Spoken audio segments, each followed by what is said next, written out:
Hello students, good afternoon. Welcome again. So this is assignment answer, full assignment answer for BA program semester 2nd first year. English discipline specific course. Name of the paper is Modern Indian Literature, Poems and Short Stories. Please watch the full video and subscribe our channel, and also don't forget to like it if you find it useful. पूरी video देखने पर ही आपको पता लगेगा कि बीच में क्या क्या पॉइंट्स इंपॉर्टेंट है. Otherwise if you miss those important points you will not be able to write a proper answer. Also I will give you details कि आपने कहाँ पे किस तरह के फॉन्ट में लिखना है, क्या इन्वर्टेड कॉमा में लिखना है, क्या नहीं लिखना. If you do not watch the whole video, then you will miss all those important points and that will not look in your answer.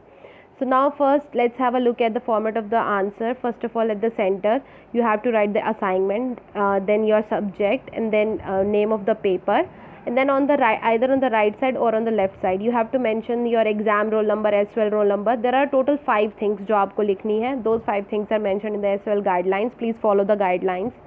And her page के ऊपर, आई रिपीट, हर पेज के ऊपर, it means अगर आपका 4 page का assignment है, 3 page का assignment है, आपने तीनों पेज के ऊपर अपना roll number, exam roll number and signature, everything, all those 5 things you have to write हर पेज के ऊपर. Please, I am repeating it again. Okay, now let's have a look at the question. So this is question 4.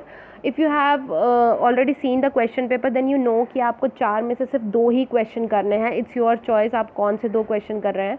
और हर question की word limit approximately 500 words है. 500 word से कुछ word ज़्यादा या कम भी हो सकते हैं, but all of my answer are almost more than 500 words, like 500, 550 words. So you don't have to worry about the word limit. So now let's have a look at the question. Question number 4. Critically comment on the title of Premchand's story, The Holy Panchayat, bringing out the significance of the word holy. So आपको critically comment करना है कि प्रेमचंद की story का जो title है the Holi panchayat, Hindi में इसका नाम है पंच परमेश्वर. आपने कहानी ज़रूर पढ़ी होगी या सुनी होगी. सो इस टाइटल के बीच में होली वर्ड का क्या सिग्निफिकेंस है, क्या इम्पोर्टेंस है. प्रेमचंद ने जो यूज़ किया है ये उन्हीं की ट्रांसलेशन है, the Holi.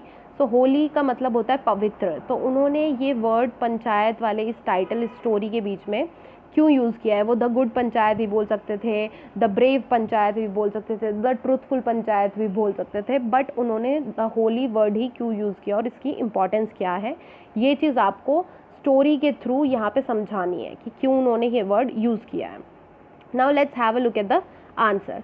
So in the very first paragraph, I have described like very briefly that what exactly is happening in the story, who are the main characters in the story. Premchand's story, The Holy Panchayat, is written in the Hindi language. So Hindi language में लिखी गई थी पहले with the title पंच परमेश्वर. अब यहाँ पे पंच परमेश्वर को ब्रैकेट में लिखा है बिकॉज वो हिंदी का टाइटल है, हिंदी का वर्ड है और टाइटल है, इसलिए मैंने उनको इन्वर्टेड कॉमर्स में लिखा है. विच लिटरली मीन्स, जिसका लिटरली मतलब कि उसका बिल्कुल exact word to word meaning होता है 5 people who are equal to God. पंच परमेश्वर, 5 ऐसे लोग जो भगवान के बराबर हैं. एंड मेटाफोरिकली का मतलब बिल्कुल एग्जैक्ट अपोजिट की जो मीनिंग दिख नहीं रहा है बट एक्चुअल में मीनिंग है. So and metaphorically it is a name given to the local judicial body of a village. So एक गांव की जो न्याय व्यवस्था है, जो लोकल न्याय व्यवस्था है, उसको एक नाम दिया जाता है पंच परमेश्वर या panchayat. So now in Premchand's story, he narrated a story about 2 very close friends who had a different religion. They do not even share their food, but they had a very strong friendship based on the emotional value for each other. So कहानी जो है वो 2 लोगों के बारे में है, 2 दोस्तों के बारे में जिनका रिलीजन अलग अलग है. वो एक दूसरे का खाना भी नहीं शेयर करते, लेकिन उनकी फ्रेंडशिप का जो स्ट्रॉन्ग बॉन्ड है वो उनकी इमोशनल वैल्यूज़ जो एक दूसरे के लिए हैं उसके ऊपर बेस्ड है. सो टोटल इमोशन बेस्ड जो स्टोरी है वो यहाँ पे है. एंड टिपिकल इंडियन जो सिनेरियो दिखाया जाता है कि 2 दोस्त हैं और एक हिंदू है एक मुस्लिम है, उस तरह का सिनेरियो यहाँ पे दिखाया गया है. Both of them trust each other more than the family. एक दूसरे के परिवार से भी ज़्यादा ट्रस्ट करते हैं. Premchand describes their deep bond by saying that Jumman Sheikh, so one of the person is Jumman Sheikh, ask Algu Chaudhary to take care of his property when he go for Hajj, and Algu Chaudhary also do the same when he goes out. So जब जुम्मन शेख जो है वो हज के लिए जाता है तो वो अलगू को अपनी प्रॉपर्टी का ध्यान रखने के लिए बोल के जाता है, और अलगू जब जाते हैं तो वो जुम्मन को अपनी प्रॉपर्टी का ध्यान रखने के लिए जाते हैं. यानी कि दोनों के बीच में इतनी डीप फ्रेंडशिप एंड बॉन्डिंग है. So second paragraph, this type of friendship is suitable for village setting provided by Premchand where people still care about bonds like friendship. So इस तरह की जो फ्रेंडशिप है वो बिल्कुल सही फिट बैठती है। प्रेमचंद ने जो विलेज के सेटअप हमें स्टोरी के बीच में दिखाया है कि एक अच्छा गांव है, उसके बीच में दो अच्छे दोस्त हैं. We are given a glimpse of the beginnings of this friendship in the boyhood days of these men when both used to be students of Jumman's father Jumarati. So story की जो स्टार्टिंग है वो हमें थोड़ा सा दिखाया गया है कि हाँ उनकी दोस्ती के बारे में, उनकी बचपन की दोस्ती के बारे में भी हमें थोड़े बहुत हिंट जो है वो स्टोरी के बीच में दिए गए हैं कि किस तरह से वो दोनों जुमराती जो जुम्मन के पापा हैं उनके यहाँ पे दोनों स्टूडेंट्स थे. So despite Algu's numerous odd jobs for his teacher, he could never succeed in studies and consoled himself by saying that the education was not in his kismet. Premchand is here giving us a peep into the mind of an average Indian who is always ready to blame his kismet for his own failures. Jumman, on the other hand, did well and became known for his learning in the surrounding villages. Algu was known and respected for his wealth. सो अब क्या हुआ कि थोड़ा सा हमें hint दे के बताया गया कि किस तरह से प्रेमचंद ने दिखाया है कि जो नॉर्मली ह्यूमन बींग्स हैं वो अपनी किस्मत को बोलते हैं. अगर वो पढ़ने में कामयाब नहीं होते या किसी बिजनेस में कामयाब नहीं होते देन दे सिंपली से कि ये हमारी किस्मत का दोष था. और बताया गया कि जुम्मन जो है वो वेल नोन आसपास के गांव में जाने जाता है अपनी नॉलेज के लिए, और अलगू जो है वो भी रिस्पेक्टफुल है इंसान है और अपना वेल्थ के लिए जाना जाता है. Now, in this type of village setting, people do not have access to remote government judicial system, and each village has its own individual judicial system called panchayat. हर गांव में वो लोग गवर्नमेंट वाले जुडिशियल सिस्टम कोर्ट वगैरह में नहीं जाते. They have their own individual system, अपना खुद का पंचायत सिस्टम होता है.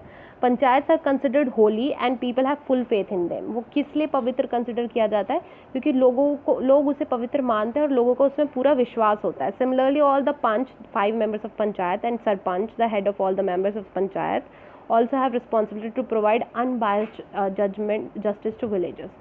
तो सिर्फ ऐसा ही नहीं होता कि विलेजर्स रिस्पेक्ट करते हैं पंचायत की, पंचायत का भी ये रिस्पॉन्सिबिलिटी थी कि वो भी विलेजर्स को अनबायस्ड जस्टिस जो है वो प्रोवाइड कराएं.